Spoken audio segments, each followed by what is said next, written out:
My name is Tracy Collins. I'm a relationship manager with Key Private Bank, and I'll be your moderator for today.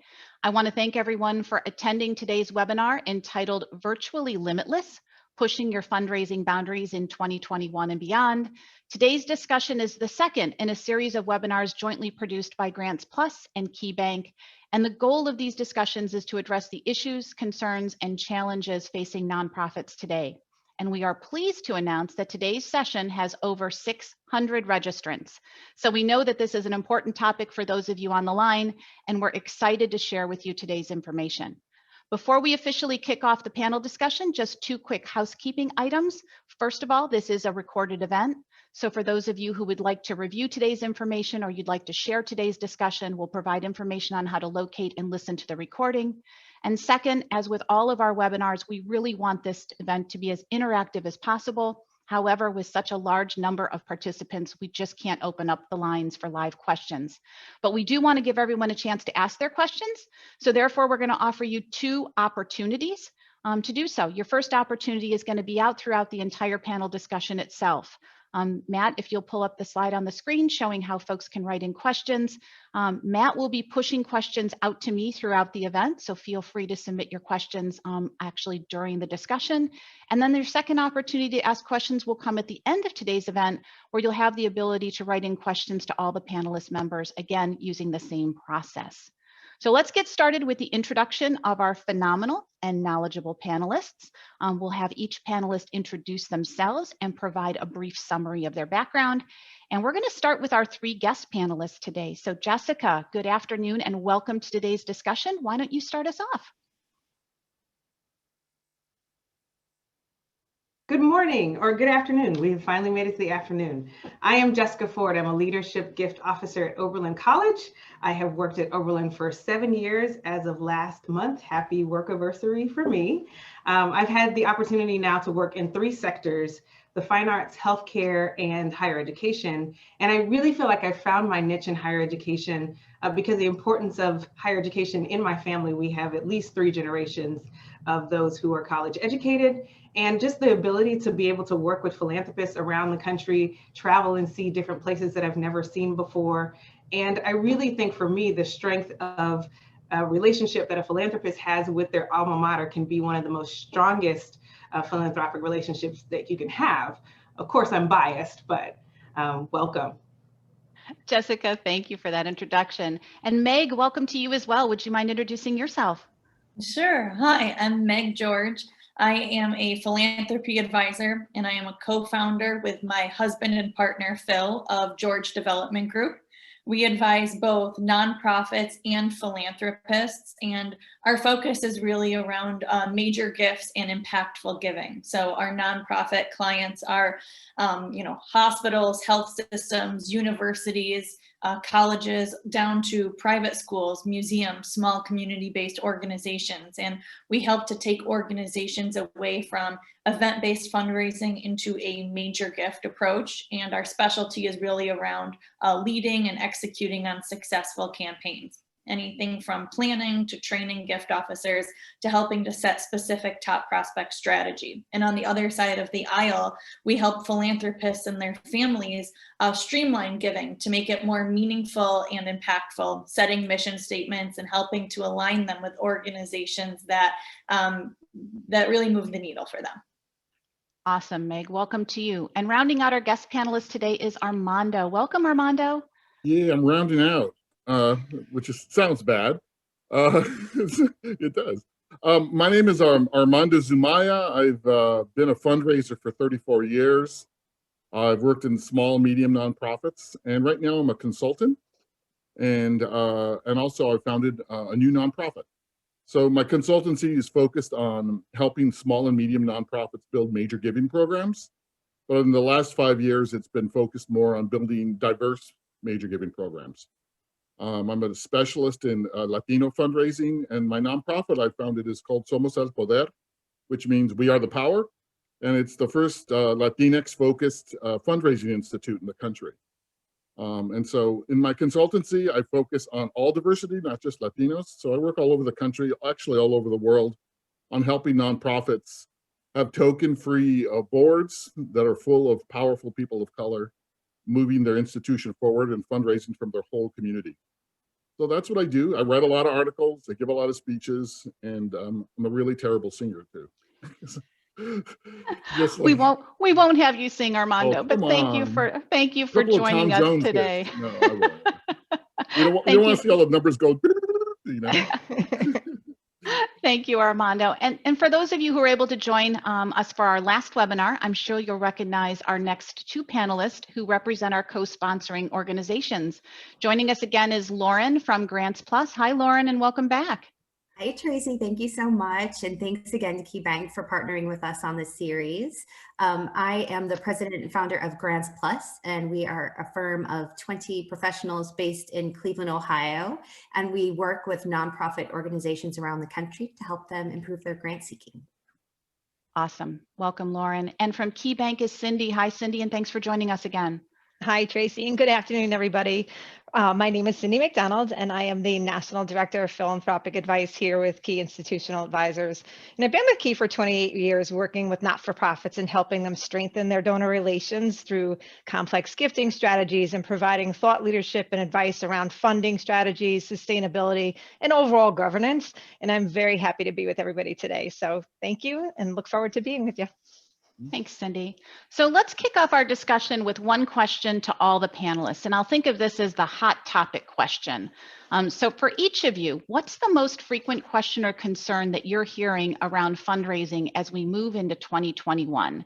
And to keep it simple, I think we'll go in the same order as we did for introductions, letting our guest panelists go first. So Jessica, what's the hot topic that you're hearing? Sure. I think the hot topic for Oberlin, all of the donors, board members, staff, we're all concerned about the financial health of Oberlin long-term, which I'm sure is probably similar of all nonprofits around the country and around the world, given the last 10 months and the uncertainty of 2021. With regard to Oberlin, we were already working on strategies for financial sustainability with our strategic plan, One Oberlin, and when COVID hit. So we actually fared pretty better, I think, than most liberal arts colleges, and our cost-saving measures helped with that. Philanthropists are already aware that we had big changes in our advancement, and so we've been working with communications and really working with the president's office to make sure we have buy-in with all of our philanthropic community. Awesome, Jessica. Meg, what about you? What are you hearing? It's fair to say that the most frequently asked question or challenge has evolved from how do I turn out of event-based fundraising now that this pandemic has hit and I realistically see what's possible and not, to, okay, I know I need a major gift program. I've never had one, or if I don't have a strong one, where do I start? So today, my goal is to leave people who are eager to hear more on that topic with some very tangible takeaways to go back to their office and start implementing to do that. Perfect. Armando, what about you? What are you hearing today? Well, dovetailing off of what Meg said, super sustainability discussion, and people want to know how to. I mean, it's not that it's never too late to start a major giving program, but a lot of nonprofits don't know that you don't have to be, super university, not to put down Jessica or anything. And you don't have to be a big university to have a major giving program. You can have, a tiny little one with, 100 prospects, 50 prospects, and build, and major gift can be 10,000. It doesn't have to be, $1 million gift. But the other huge voice I'm hearing is about racial justice. And there's been 20 years of hand-wringing around racial injustice and the lack of diversity in nonprofits. You can look back 20 years in the Chronicle of Philanthropy, they're talking about it. And because of, some of the horrific things that happened this last year in racial injustice, people are really looking at their nonprofits in the mirror in hard ways and really asking, how do we actually get this done? And stop talking about it and stop feeling bad. And so that's what I'm reacting to a lot with my clients and people asking me to write or interviews with the press. That's what I'm talking about a lot. Definitely an important topic, and I know that's going to be one that we all touch on as we go through today's discussion. Lauren, what about you? What are you hearing in the grants world? What are the questions you're getting? Biggest question that I get, the most frequent question that I get is about giving in 2021. Everyone wants to know where are foundation dollars going in 2021? Should we look at less coming in from our foundation funders? I don't have a crystal ball, but there certainly are indications that we're watching really closely. So hopefully I can share some of that and also some tips of what folks can do to make sure their grant fundraising stream is strong this year. Perfect. Perfect. And Cindy, what about you?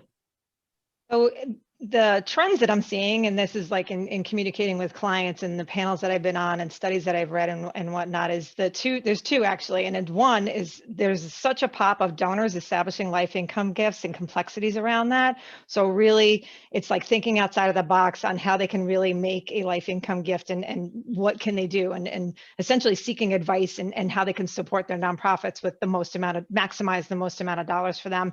And then a flip side of that is it's more internal for the not-for-profits. And what I see is them taking steps into really digging in deep to understanding data-driven marketing and what's working for them and what's not, and really focusing their efforts on that so that they're not spinning their wheels and wasting dollars on data that's just not relevant. So those are the two things that I'm seeing right now. So from what all of you shared, I'm hearing a couple of themes. The larger theme is just a general concern around cash flow and where organizations will get the funding they need in 2021. But I'm also hearing a couple of sub-themes related to, one, is it a new or maybe renewed interest or in focus on major donor and gifting campaigns? And then, as Armando brought up, the racial injustice piece. So before we dive into the themes, I think it would be helpful for all of us to level set a bit. So let's look back at 2020. And talk about, as we move into 21, let's discuss some of the challenges that you all saw and heard from your clients as it related to fundraising, major gifts, donor campaigns, and obviously the grant piece. So Jessica, since you have firsthand experience, can you share a little bit about what Oberlin experienced in 2020? Yeah, 2020, we won't spend too much time remembering the past because we would rather forget it, right? But I think there are great things to learn from 2020. So we shut down. We do have a well-established major gift program. And so we shut down traveling back in March, and the lack of travel just really allowed for time to plan and to strategize and really think about how to organize our work. The other thing that I think happened in 2020 was actually better engagement. So the beauty about digital access is that it makes it much more accessible to everybody. You can put some really great stories up. People can follow you in different social media platforms. And it was just a really great way to connect with our alums and with our philanthropists. And then the third thing I think was allowing us to really redefine and refine our storytelling. So because we had this 2020 and this crisis mode, yes, that people wanted to hear about that and how they could help, but also people still like to give to things that they know will be successful. And so we really spent a lot of time at Oberlin redefining and refining our story to show the resilience of Oberlin. Awesome. Armando and Meg, what did your clients experience? What were some of the challenges? Meg? Sure. More money is coming from less donors. And so everything that I'll share today with an acknowledgement to the challenges, but how we overcome them, functions from a place of facts. Our firm has handled a whole host of campaigns over the last handful of years, and I live by this 90-10 rule of 90% of what you will raise coming from less than 10%, oftentimes less than 5% of the overall constituency. So if we know that big chunks of money are coming from small groups of people, we know immediately where we can spend our time. So two things that we need to be constantly mindful of is waking up and thinking about who over what, because we know where the dollars are coming from. This major gift relationship-centric method of raising money is tried and true, especially pointing to sustainability. And we also need to function from this place of not assuming for our donors. We all got hit in the head with a give where you live trend, or this idea of basic needs needing to be met immediately and seeing what those are in our community. But it's not to say that missions that just don't feel very well aligned with, the extremities of a pandemic can't be successful in raising money. And pulling from what you have had in the past in terms of donor relationships and understanding where more relationships can systematically come from sets you up with this kind of clear-minded strategy on just building on major gifts, knowing where the money comes from, and not assuming for your donors as you move forward. Yeah, it's super true. I work with like small and medium sort of shaky not starting nonprofits, starting in fundraising. So very opposite from a larger machine where there's a fundraising team and now they're going to figure out, how are we going to do this? They've been in the past very focused on grants and foundation giving. And so now they're starting major giving. Now they're looking at other types of fundraising. And the initial, I hate to say this, in March was panic. A whole bunch of them said, oh, I lost 3 clients in 2 weeks because they all said, this is a terrible time to fundraise. No one's going to give. And unfortunately, and they know it now, they've told me now, they were wrong. On the contrary, people, as Meg said, are giving a little more. I think that the number I saw was the 7% growth in major giving in 2020. And that's, it corresponds with what I've seen is that people are digging deeper. And the need for major gifts prospecting is much larger. People are realizing that we can't just rely on one modality of fundraising. We have to have diversity in fundraising. We have to have many buckets to work from. And also there's a few people, since we had our last conversation, who've talked to me about, what, we just have one development director. We're realizing she's not super, Wonder Woman. She can't work, 12-hour days every day. We have to hire another person. So I've been asked to help with that a little bit. But that's another kind of realization. People are realizing more that fundraising's not the thing, the spinach you don't eat because it's, I don't want to do that. That it's your lifeblood. That if you're like, if you're a nonprofit leader and you don't like fundraiser, that's like a fish that hates swimming. That's part of it. That's the first. Fundraising's first.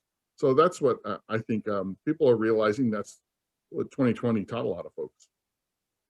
And Lauren, Armando mentioned grants and foundations. How was 2020 different than prior years for the grant making and the grant perspective? Yeah, there was a lot happened in grant making in 2020. So as Armando mentioned, balance is always important in fundraising. You want to make sure that you have a balance from different sources. And there are organizations that are heavily grant dependent. What we saw in 2020 was the importance of grants was kind of reinforced in ways because organizations that came into the crisis heavily grant funded actually fared better financially than other organizations. And that's because grant funders step up, not back during crises. And we know that.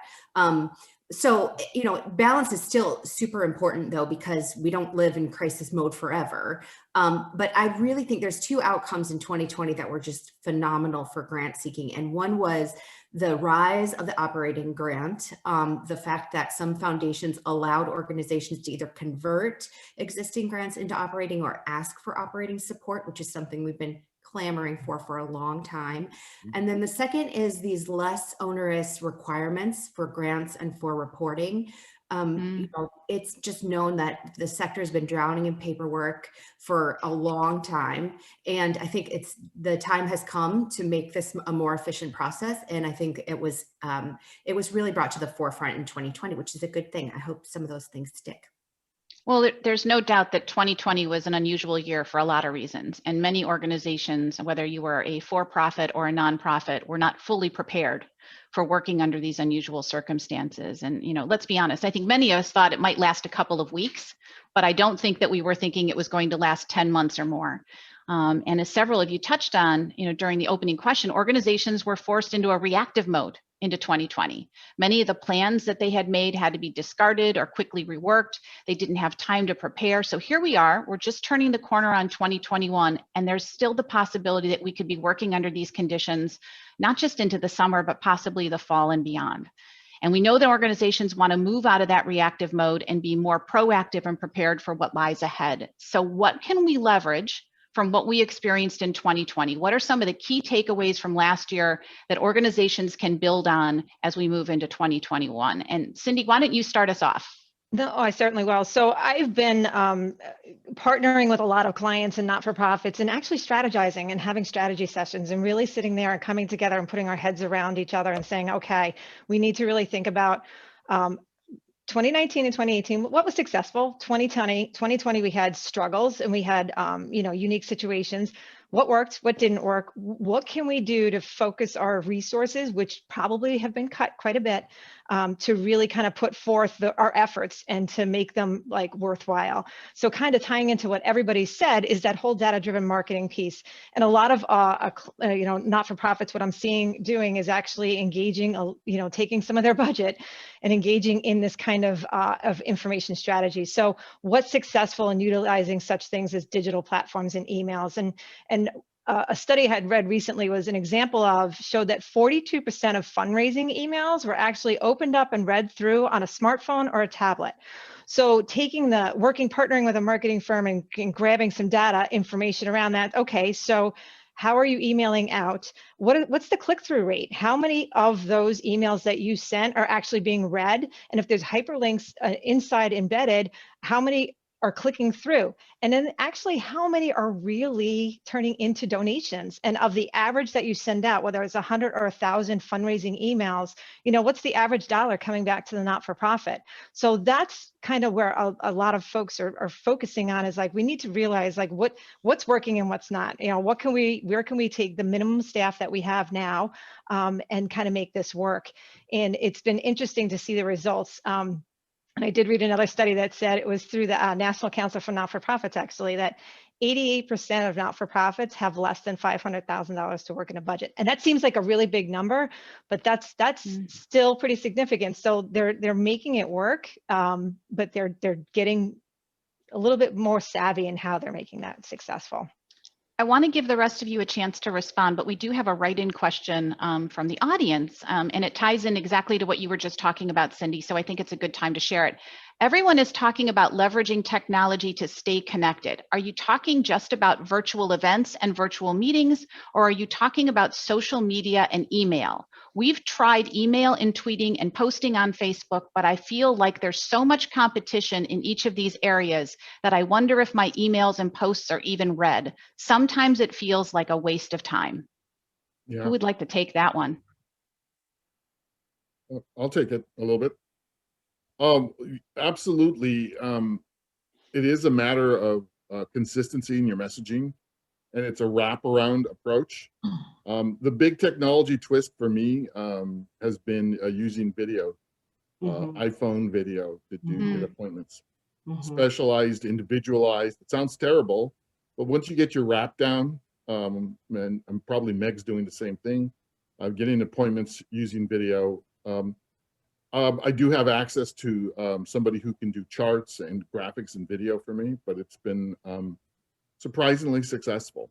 Can I add to Armando, those things that were just mentioned are very much in line with broad-based marketing type tactics. And when it comes to changing the way that you fundraise, you have to focus on individuals, and it is hard to get meetings. Now, the whole idea of leadership and major gifts should not be too intimidating to even start that work, but it does require sitting down, creating a short, concise, direct message that does not present the pitch right in the video, right in the text, right in the email, and asking somebody a question. I always leave people with this tip, if I'm asking a prospect to meet with me, my email or my text is 3 sentences and it ends with a question mark.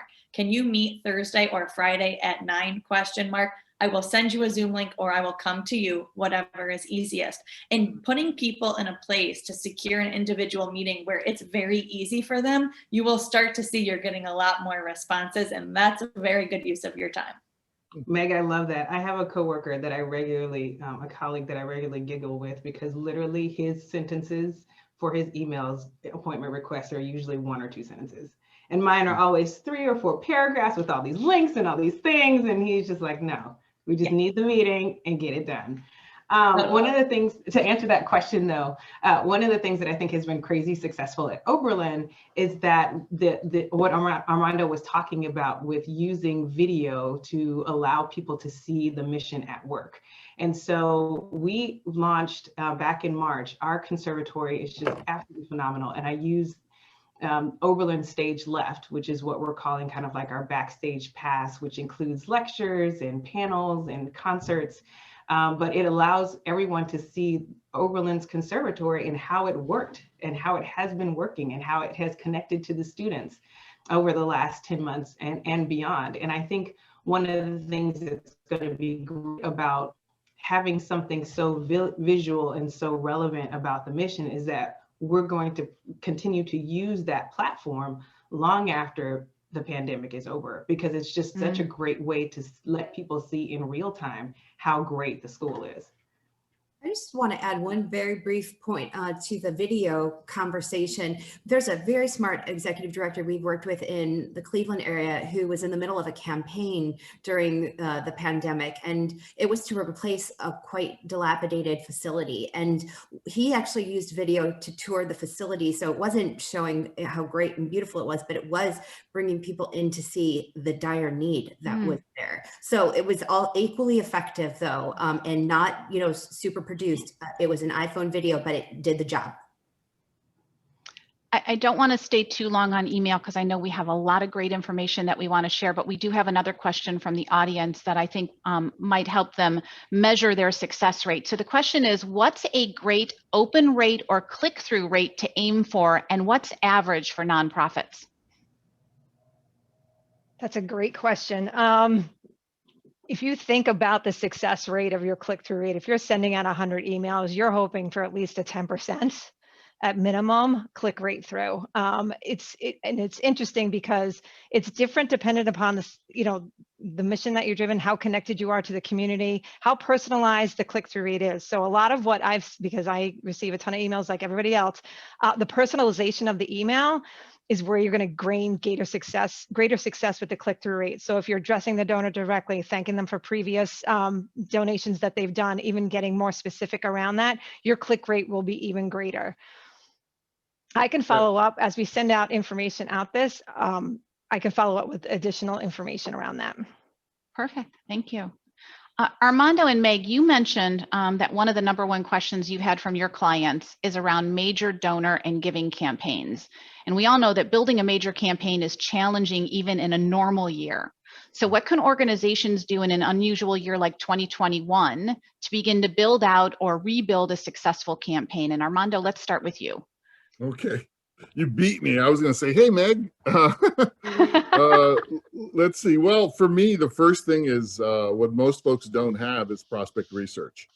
And so knowing your community, your whole community, wherever you are in the country. If you're in Chicago, does your major donor population or prospect population look like Chicago, or does it look like white Chicago? And so having a whole study of wealth and philanthropy related to your cause, whoever, gender, gay, straight, black, white, purple, green, live north, live south, I don't care. If they love what you do and they have philanthropic potential, find them. So people start major giving programs often by asking their friends, and that's really, as Meg will tell you, sort of the backwards approach. Doing a comprehensive study of prospect research, knowing your prospects, and then designing and making sure the organization's ready to do major gifts prospecting and fundraising. Is your website? What does your board look like? What does your staff look like? Are your programs easy to understand? Are they written in English? I don't mean like language wise. I mean, are they wonked out? Things like that. So that's a whole part of the assessment.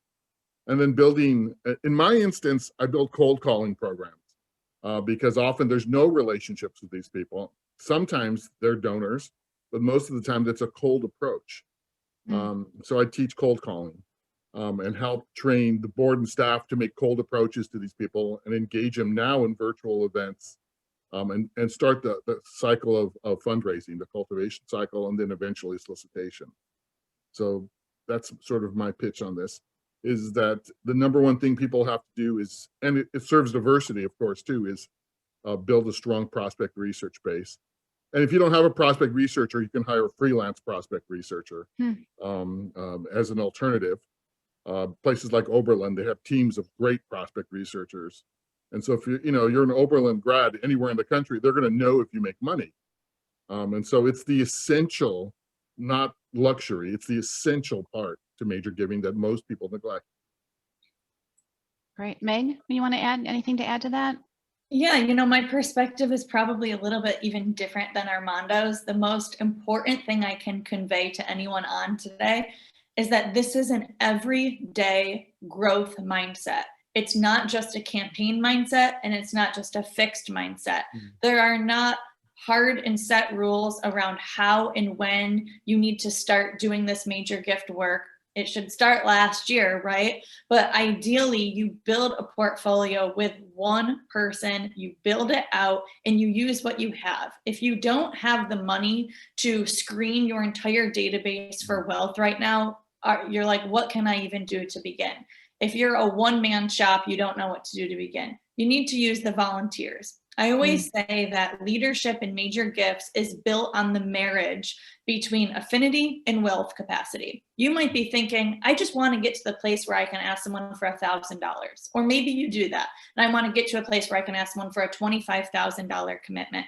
You need to marry human knowledge with any data that you can get your hands on, which means running a query to see who your lifetime donors are in descending order, or running a query just to see who in the last 7 years, 5 years has given you one big time gift.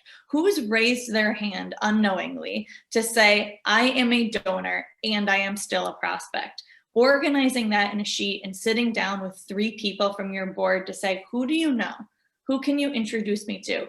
And getting one meeting at a time. I think that if you want to go back to your office today and start a leadership or major gift program using just what you have, you need to set realistic metrics for yourself. And that could mean waking up every single day and reaching out to 3 people, requesting 3 meetings or 2 handwritten notes, thanking someone for a gift, marking your calendar for 2 weeks from now to follow up with a 3-sentence email and request that visit. But once you start getting yourself in a rhythm of having 8 to 10 individual conversations every month, you will have a lot of momentum. You will be introduced to a lot more people, and you will feel like you are really building out your portfolio in more of this intentional and strategic way. Can Right. I follow up? Absolutely. So absolutely agree with Meg about the growth mentality. There's a subsistence mentality in a lot of nonprofits, especially nonprofits of color. We'll get by with what we've got. So right on about the discipline. I do disagree about where you find your prospects and whether you can afford prospect research. Screenings are nice, but that means you have a database of already wealthy donors you have to look through. Most nonprofits don't have that. So you can look at what you have. Often it's not enough to really build a major giving program. That's why you need a larger prospect research list. I mean, not a commercial, but on my website, there is a list of freelance prospect researchers. I don't get any money from that. It's just their service. So that on the side. But more importantly, you can spend $2,000-3,000 and have the beginnings of a major gifts list. And often I'll hear, nonprofits say, oh, we can't afford prospect research. I'm like, your entire program budget is huge. Think about fundraising, invest in fundraising the way you invest in program. And that, maybe that's part of the mentality, growth mentality Meg's talking about. But it's not a maybe we can do that or not. It's essential. It's the fish that needs to swim. If you're going to invest in fundraising, you're going to make money. If you're not, don't be surprised when you're struggling. Great advice. So, as I listen to Armando and Meg, what you both just shared, what stands out to me is to be a successful service organization, you almost have to build the model from the inside out. So, step 1 is making sure your board and your staff have a strong commitment for fundraising and major campaign development. And then step 2 is making sure that your mission, your people, your vision strongly connects back to the communities and the groups that you serve. So let's start with the internal first. How do you really build an organization that supports a culture of philanthropy versus one that mainly relies on fundraising events? Because I think we'd all agree those are two very different skill sets and two different strategies that are needed to be successful. Meg, and I think, Meg, you shared some of your views when we first were doing our planning session. So what are your thoughts around building a culture of philanthropy? Well, first of all, using the word philanthropy over the word fundraising sets this completely different mindset. I do a lot of hiring for my clients, and lately I've said we need to hire a director of philanthropy or something around philanthropic engagement rather than the word fundraising or the word development. That won't always be applicable, but when it is, it kind of changes the way people think about you. Second, treat your donors like the investors that they are. We all need to be equipped to speak about our nonprofit, even if it is very small or if it's gigantic, like a business, right? We need to know the numbers. We need to be proactive about the messaging that really shows both our need and our strengths so that they feel like they're putting good money after good, but that we can't do it without them. And I think that when you are thinking in this way, you're treating people like, hey, I'm asking you to consider something because it's going to have an impact and it's going to generate outcomes. So even at that $1,000 level and up, I try and treat my board like, hey, I'm going to be asking you to help me engage investors. And I like to treat philanthropists like, I'm not here to sit down and just spill my guts about my organization. I'm going to ask you a lot of questions because my goal is to align what I know that I need and the different kind of tools for cultivation I have with what you share with me. I want this relationship to feel long and deep and meaningful. I want to connect you with as many people as I can. And I don't want this to be transactional. So that's very hard, getting away from that sponsorship mentality of events into this relationship-centric approach. But if you can change your mindset before you even go on the first visit, you'll find yourself asking a lot more questions than you used to or than you would even think you should. Great advice. What about the rest of you? How do you build a culture of philanthropy? For me, we really have to get to the bottom line, which is a lot of nonprofit leaders don't like fundraising, avoid it. And we have to really call that out and be very blunt about it. When I do trainings for boards, you know, we need to call that out. We need to talk about the base problem with the reason most nonprofits don't succeed or don't work hard at fundraising or don't invest in it because it's seen as dirty or uncomfortable or tacky. You know, at a large university or hospital, they got it a long time ago. I worked at Cornell and we started our first campaign in 1948 for $1 million. There's no problem with fundraising there, but lots of nonprofits still drag their feet, put it off to somebody else, underinvest in it. And we need to say that out loud as development officers. And development officers don't get the respect as normal professions do. There's lots of people who will tell you, oh, I know all about fundraising, but they've never, you know, paid their mortgage or the rent that way. So we need to really call out that fundraising is the first thing for any nonprofit leader to put forward. It is program. Fundraising is program. It's not waste. It's not overhead. And we need to be militant about that because we're saving these nonprofits by giving them good fundraising. So that's the first thing, and to build a great fundraising culture is to understand it's program, it's our survivability, it's everything. And then from that flows great program, great leadership, all the other things can get done. But I'm sorry, I'm passionate about this. I kind of cut Jessica off, I'm sorry, but go ahead. No, not at all. You didn't cut me off at all. I'm just drinking it all in. You're absolutely right. I completely agree with Meg in how we think about the definitions, the as an industry, and I'm probably just going to be I'm getting my fundraising card taken away from me, but the words that we use in our industry, we shouldn't be using them anymore. The word donor, why do we use that word? Because Meg is exactly right. We're asking for people to invest in what we're doing. And so you're absolutely right with what Armando was saying, is that it starts from having a leader who understands that fundraising is not, getting money for the organization is not dirty. It's not evil. It's not an ugly place to be. It's actually a wonderful place to include people in the community to be able to support what you're doing. Absolutely. And so we're really lucky here at Oberlin that we have a leader who understands that fundraising is important and it's critical to what we're doing. We have a new VP who is being really strategic about how we're talking about philanthropy, how we're putting things together. And the other big thing too is as you're creating this culture of philanthropy, you really have to think about the processes that you have to put in place. So Armando talked about earlier, beginning to build a prospect research function in your office that is critical to the success of what you're going to be doing. So as an executive director or as a leader of an organization, think about the things that you are going to need in order to, and whatever the processes and procedures that you need to be putting in place in order to begin to grow and think about that culture of philanthropy. Absolutely. Absolutely. Awesome. I'm We just have gonna- Go Can I ahead. just jump in? I Cindy. just want to jump in Yeah. and say one thing, because Jessica, you said something the last time we actually connected and it resonated really, really well with me. And I think it will with other folks, is that you said specifically that, when looking at your boards, not every board member has the ability to really get out there and kind of fundraise or whatever it may be, but let them be the door and open the door and let you walk through so that you can actually have the connectivity there and make, once that introduction is made, you're stepping through and taking over. And I think that a lot of board members, yes, educating them and making sure they are fully aware of what your mission is, your organization is, your plan giving program, everything, but maybe taking the stress off of them of saying, I've got to go out here and do this, but nonetheless, I'll make the introduction, I'll open the door and I'll let Jessica walk right through and she'll be able to take it from there. So you said that last time and I want to make sure we brought that up. Great point, Cindy. Great point. So we have 2 write-in questions on this topic I want to make sure we get to. The first, I think, really speaks to what we were just talking about. Is there a way to screen board members or staff members to make sure they have really embraced a prospecting culture? How do you make sure someone isn't just all talk?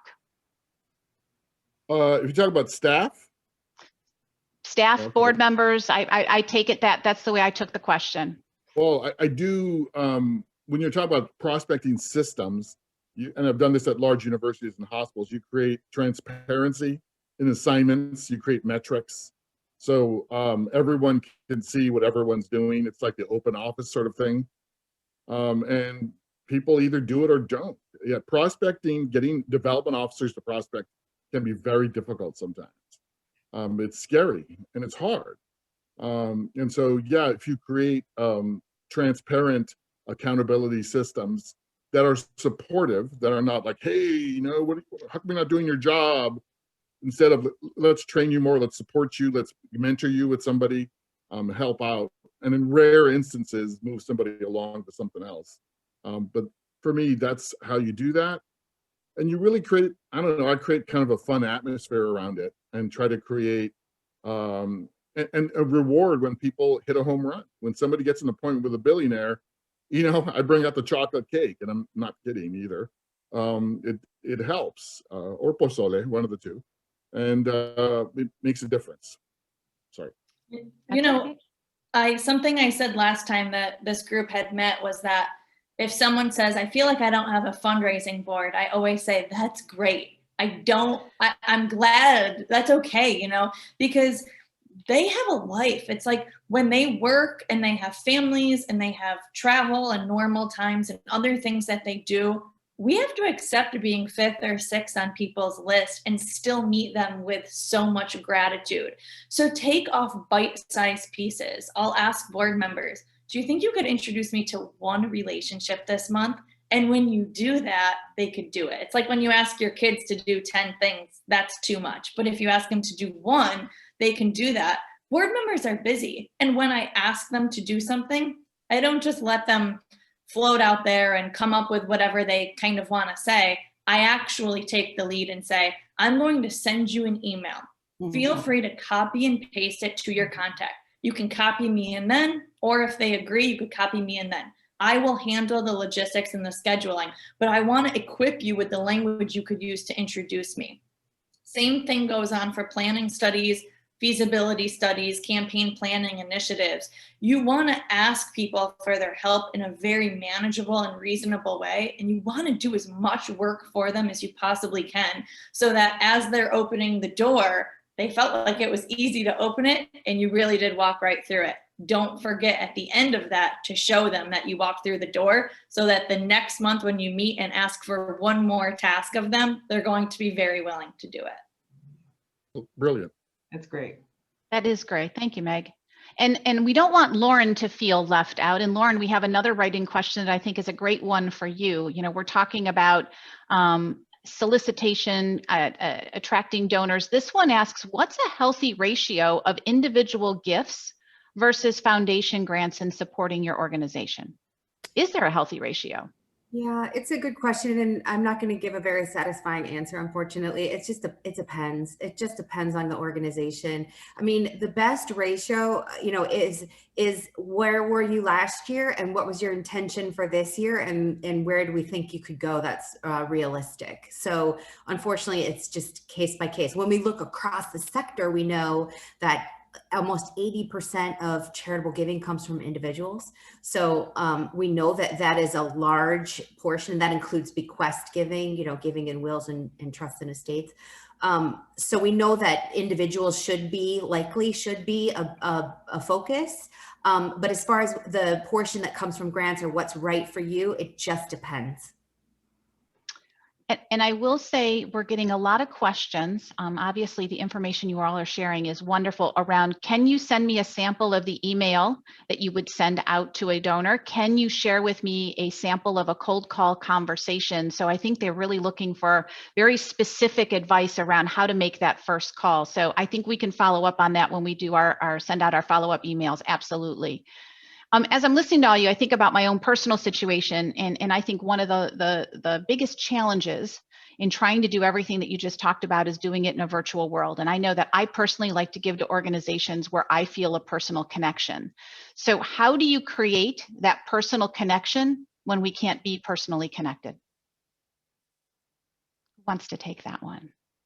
Can I answer that from the, oh, I'm so sorry, Lauren, go ahead.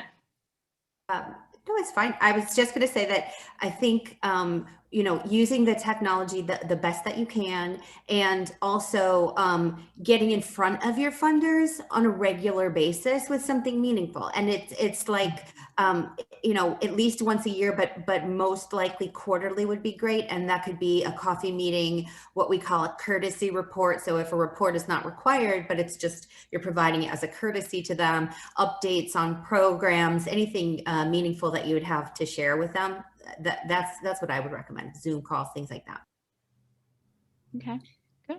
I'll add that what an amazing tool we have to be able to Zoom or call anyone at any time and not feel, you know, we split our time, our firm does, between New York and South Florida. Although we're national in scope, I can see clients from all over the country in one day, and I'm not shy about giving them updates. I guess I'm sort of emphasizing something Lauren just said. If I need to get with my board, I'm not meeting with them any less, but I'm sharing my screen to show them where the money came from so that they understand how and why I'm spending my time the way I am, and how and why I'm asking them to do these kind of introduction favors for me. And I'm updating donors so much more regularly. In this new era of philanthropy, where we're treating people like investors and where we're generating outcomes, they need to know what those are. So I am not taking my foot off the gas in terms of engaging people on an individual level. And it feels so much more accessible. And I think that being inundated with asks makes it that much more important to feel like you are actually showing people real outcomes and numbers that they're probably craving, to know that you're stewarding their money the best you possibly can. I'll just add one thing to it. Sorry, Armando. Be flexible. Like, I have heard so many times about, hey, can we do the call at 4 o'clock? Because I will have somebody here to help me connect with the technology. I mean, not everybody can click on a Zoom and get in there and do this. So just thinking, because you don't want to miss any opportunity. So just be flexible, you know, and that's going to help you in the long run, believe it or not. Yeah, I'm like 700 years old. So I still use Crane stationery. Okay, I handwrite with a fountain pen, a letter. It's tangible, it's real. I also advise my clients now to send low cost, engaging gifts. So games, stickers for the kids, The science museums, the children's theaters I've worked with, I'm advising them to, and they're doing it with success, to send things that will engage people in their program physically, that are real, that you can mail, that they'll get. Because people are zoomed out, and it's good, it's wonderful technology, but people are, I won't say people are over technology, but it's nice to get something real that's fun, that makes you smile, whatever the heck that is, that's relevant to your institution. What's that old saying? People may not remember what you say, but they'll always remember how you make them feel. Right. So I think that's really important. So I'm looking at the time, and it's hard to believe that we only have 10 minutes left, but I want to shift a little bit away from that internal piece and move to the external.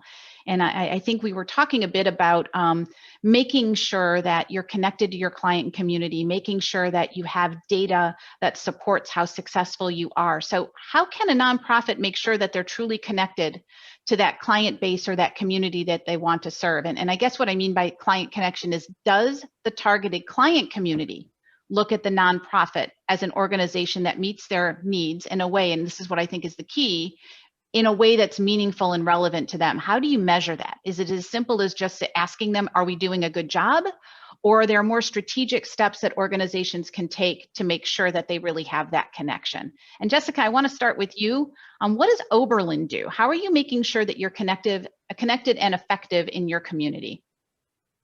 Yeah, so I think one of the things that's really great about our community is our students, right? And they're, for the most part, we've been very fortunate to have a lot of our students on campus this year.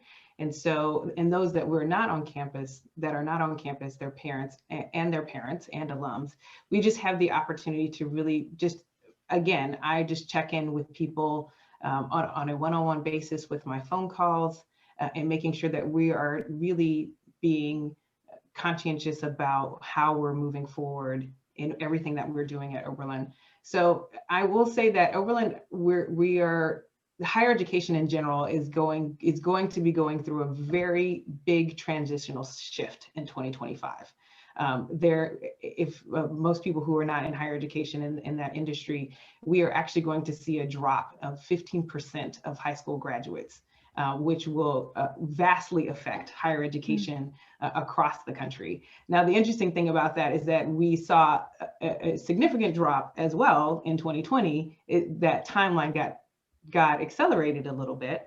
But the thing is that what's happening within higher education is that we're really beginning to rethink how are we delivering education in the best way that we can? Are we connecting with the alums to understand how we have to shift in the way we deliver education? And so it's just been a really fascinating way to look over the last 10 months about how this industry, those schools that are doing well, and how they've shifted how they're doing giving out how they're doing education, and then those who are not, unfortunately, doing so well, right? So right. It's been really, really fascinating to see how that goes.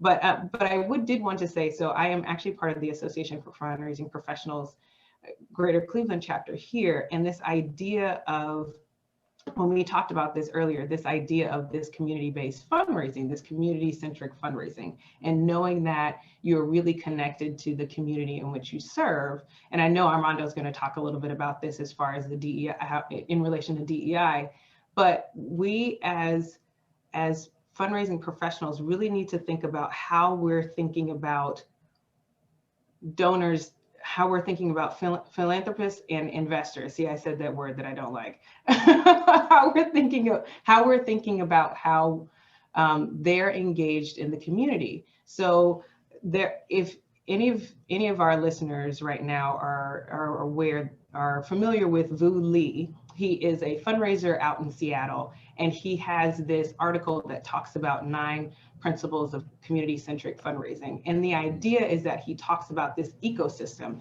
that all nonprofits are part of when they're in kind of like this locale. And so the idea is that, there are fish in this pond. Everybody is trying to get the fish being, philanthropists, the dollars, whatever you want to equate that to. And sometimes in that ecosystem, in order to maintain a healthy ecosystem. Sometimes you don't necessarily get all the fish in the pond. You need to leave some behind that are going to be useful and beneficial for some of the smaller nonprofits in the area. So I think there was a comment about a comment that someone sent in about this collaborative approach and how we can do that as a community and as nonprofits. The thing is that we're seeing in this industry, and it's very forward thinking, that we have to begin thinking about how to collaborate as nonprofit organizations. It is, I'm probably, again, going to get my nonprofit card taken away from me, but there are a lot of nonprofits in the United States, a ton, probably more than there should be. And so we really need to be thinking about how we can work together to overall benefit a community, because that's really what it's all about. Thank you, Jessica. And Armando, I know you had a slightly different take on some of this, especially as it relates to board diversity and making sure that your board is reflective of the community that you want to serve. Do you want to talk a little bit about that? Yeah, I think it's really important to build a mentality of whole community fundraising. Community center fundraising is great. I've not seen any instance where nonprofits have collaborated or joined together, because fundraising is competitive. We just have to say it out loud. And right now, the big boys are the big girls too, are beating lots of small and medium nonprofits in fundraising. So, I mean, there are things and dreams we want to get to, but in reality, what we need to do is raise the medium and small nonprofits in their fundraising to really compete, because a lot of them are going away. So on DEI and your board, it's not rocket science. This is a funny thing to say, but DEI in a nonprofit is actually pretty straightforward. And what it is good major gifts prospecting. The problem is most nonprofits don't have major giving programs, 70%. And most, even those that have them, even big universities, don't use them well. And very, very few understand the role of prospect research. You can see a children's hospital in a major southern city, wealthy city, that has no African-American board members. And why is that? It's because no one's done their prospect research to identify wealthy African-Americans or Latinos or Asians in that community and done that. I've seen boards with all old white guys on them. And it's like, there's wealthy women in that town who care about that cause. So why aren't you do the prospect research? People say, oh, well, I don't know where to find them. Then do the research. Find the individuals. You can see lots of boards in Los Angeles. There's no Latinos on that board, and the town's 48% Latinos, and there's tons of Latino wealth, tons of it. Multimillionaires, billionaires. Nobody asks them to be on boards because I talk to them. Okay, they're not engaged. And so it's all a matter of, yes, you want to make your institution appropriate and accepting and welcoming. Yes, you want to look at your program. But the first piece is your board of directors has to look like the community. And that's how you build major giving, diverse major giving. That's how you build a program that truly serves the community. It has to start with a powerful board that's true equity, where you have a wealthy white guy and a wealthy Black woman who can both make a $100,000 gift on that board. That's what true equity looks like. And it's completely achievable. I do it all the time. So Armando, would you say that we as an industry need to really think about how we define what an investor is and what a philanthropist is? Sure. Yeah. No, when people think major donor, 90% of you are thinking old white guy, billionaire, Bill Gates. When philanthropy, so there's a whole thing with foundations where they say, we're philanthropy. No, you're not. You're a piece of philanthropy. Real philanthropy is everybody. I have an indigenous woman who sells tamales down the street. She gives $25 every month to the women's shelter. She's a philanthropist.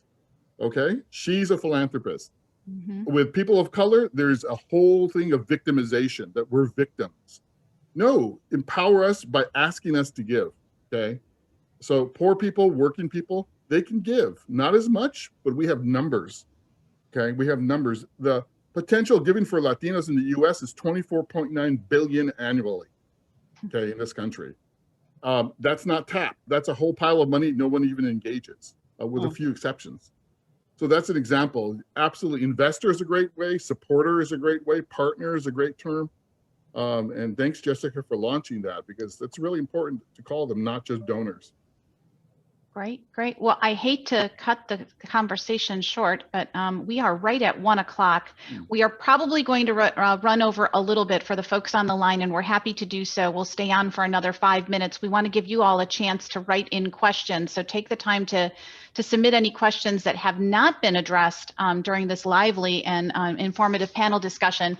And as we're waiting for you guys to send in your questions, I'm going to ask each of the panel members, and in the interest of time, your answers do have to be brief. What's the major takeaway for each of you from today's call? If you took away one thing today, what's the biggest takeaway? And Jessica, we'll just stay with the same order. Jessica, what's your biggest takeaway? My biggest takeaway is that Meg and Armando are awesome. So. A nice endorsement. Yeah. I'm just saying, you guys are just amazing. And I'm just really excited to be part of this program with you. But for our people who want to, the panel, they're just so great, but the people who want something tangible to take with them back to their office to implement, right? I think one of the big thing that I would like to say that wasn't said is that really begin thinking about how you can invest in your people, right? Nonprofit is a tough industry. And we as professionals, I think Armando or Meg said it, that we work around the clock. And we have seen how employees have treated, how organizations have treated their employees during this time. And we're also seeing that people are leaving the nonprofit industry. And so one of the things that we must do as executive directors and leaders of our nonprofits is think about that we are people, right? And so in 2021, start thinking about how you can invest the people that are here, because it's going to save you money in the long run to retain the good people that you have instead of trying to replace them. Thanks, Jessica. Meg, how about you? Keeping your answer brief, please. I apologize. No, that's okay. I think keeping intentionality, being intentional at the forefront of everything that you do, whether that is with building relationships, if that is with recruiting board members, intentionally communicating what your expectations are of them and how intentionally communicating how your office functions and how you raise money, knowing when you go into a meeting what you already hope for the next meeting to be, and using the giving pyramid as a guide to understand where and how to focus you and your team's guide so that you are creating broad-based awareness and exposure, and you are getting people to participate with you, but then you're getting investments and you're treating people like investors. You're asking the right questions and you're presenting the right information so that they feel like this is a real relationship that's producing outcomes. Perfect. Armando. I do have to run. Actually, I have a hard stop right now that I just realized that just came up. Okay, So go ahead. Go ahead. Drop off. Armando, thank you for joining us. Lauren, do you want to share with us your takeaway? Sure. Just jumping off of something that Jessica said earlier about that ecosystem concept. Don't forget that we all exist in an ecosystem and that your funders, your grant funders, care about certain ecosystems. So making sure that your communications with them, and that includes your grant proposal, addresses your role in the ecosystem and addresses what's going on in our world. Even if you're not directly involved in COVID relief work or racial justice work, you're existing in the ecosystem, in the world where this stuff is going on. And so that's got to be a part of your story. It's essential that you're communicating that to your funders. Awesome. Cindy, how about you? I'll keep it short and simple. And it was a common thread throughout this whole hour, which was amazing between Meg, Jessica, and Armando, is the verbiage in which we use. Keep it simple. It's not going to cost you anything, and you can implement that today. Like literally hang up this call and you can start. It's not a donor, it's a philanthropist, it's an investor. Use your words carefully, and I guarantee you will have success. We are having a lot of questions come in, and I'm going to apologize ahead of time because we are not going to be able to get to all of them, but I do want to touch on a couple because I think they resonate with a lot of the folks on the line today. You know, we talked a little bit about being able to tell your story. So the question here is when trying to tell your story to either a donor or a grant maker, how can I show the impact we've made and how can I stand out? It feels like everyone is telling the same story and sharing the same struggles. So how can I make sure our organization is appealing? I think that if you can use numbers, they're incredibly powerful. And someone rightfully commented, not just numbers, they're a person too. And they are. Relationships needs to be at the center of everything that you do. But, you know, we ran a campaign and somewhere in upstate New York that this is kind of a twofold takeaway here. They hired us as campaign consultants and said, this is what the campaign is going to be for. And when we started to go out and have conversations, people said, we're not interested in funding that at all. You know, that is just not something that even resonates with us, which really, really proves the importance of kind of taking your time, treating this like a marathon instead of a sprint, so that you can gather a lot of perspective and understand, hey, my plan's only a plan if it can be funded, right? That's the truth. So do I have an ability to fund this? That's kind of step one. Step two is once you do have your sort of case for support, because you can't just go ask, even for annual fund or unrestricted dollars, without a handful of examples of what those things do. We're human, like human nature, we just want to know exactly what is happening with our money. When you go, you need to have solid and optimistic projections, but constantly balance that line between, this is what we do now. We can serve 270 students and we do it now. But the business model would really work if we could serve 310. Because 80% of those students, they wouldn't get a full scholarship, they come with something, which would take our budget from X to Y. And that would allow us to do these three other things as it relates to extracurriculars, sustainability, growth in our endowment. And we're good, we're solid, but we can't do that without you. So you don't need to overcomplicate your story. You can use the real figures you have now and what would happen with the real figures that you're striving to achieve. Perfect. We're going to do two more questions and then we're going to have to wrap it up. But I think this is another one that I think a lot of folks on the line would like to hear the answer to. Do you recommend using tools such as, and it's a tool I'm not familiar with, RELSci, that go beyond LinkedIn and basic screening tools? I'm looking for these introductions for major gifts and grants. Where do I go? I have not heard of that. So I guess you're looking in the grant seeking world, I would say that, you know, for the most part, it's one of those, it's institutional fundraising, which means that there's usually a person on the other side whose job it is to give the money away. So introductions to grant makers, I don't know that that always has to happen. I think that, it is totally acceptable. Armando talked about cold calling, to pick up the phone and call a program officer. Now, it's fear inducing in many people. People are afraid to pick up the phone and make that first call, but it's very commonplace. And it's one of those things that we should do, like eating healthy food or taking your vitamins. Like it's totally acceptable and should be done. So don't be afraid of that. Like jump right in, like jumping into the deep end of a pool when you call those funders and have conversations with them. Yes, Okay, same cool. for major donors. Armando's not here to counter argue me on this, but I'll stand by this, that you're not always going to have wealth information. Sometimes that really is okay. I think it's a wonderful investment. You have to spend money to make money. But if you have board members or you have devoted volunteers or you have 3 donors who you would consider a leadership or major donor who are like, tell me what to do, I'll come do it. Have them come sit and look at a list of 10 people with you. Start somewhere and work from there. If you have a database and you can afford the chunk of money to screen it, you're going to have a whole lot of other, information. And I know through Razor's Edge or Blackbaud platforms, which most of my clients use, that's just getting easier and easier. I know it's expensive, but try to budget for it and use your people, your human knowledge in the meantime. Awesome. Last question. It's always scary to try something new, but especially so during unusual times when a small misstep can have a big impact. How can I get my board to think outside the box and be willing to try new things? Oh, this is such a great question. So yes, the small misstep could be devastating, but it could also be the greatest thing that could ever happen. Listen, this should be the time where you're trying new things, because you can always blame it on COVID for like the next year and a half. You could just use it as an excuse.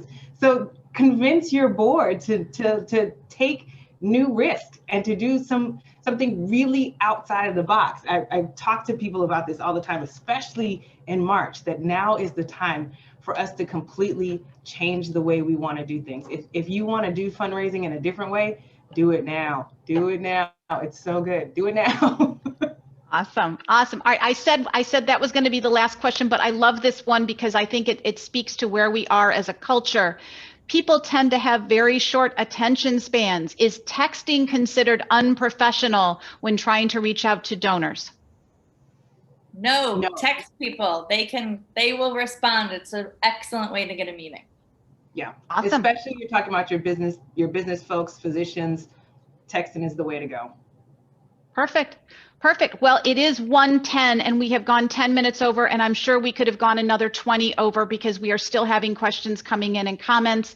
A lot of the questions and comments are around getting all of your contact information for our panelists. We will make sure that that is available to everybody when we share the link for the recording. We'll have everyone's contact information.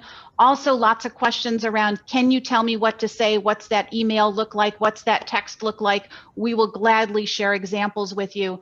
And this has truly been an information-packed afternoon. I want to give a big thank you to our distinguished group of panelists for participating in today's discussion and staying on the extra 10 minutes. Thank you so much. And a special thank you to you, our audience, for carving time out of your busy day to join us. We hope you found today's event to be meaningful to you, your organization, and your mission, and we look forward to having you at future events. As a reminder, this event is recorded and replay information will be sent out, as will information on future events. Thank you, everyone, for joining us, and have a wonderful day. Yeah.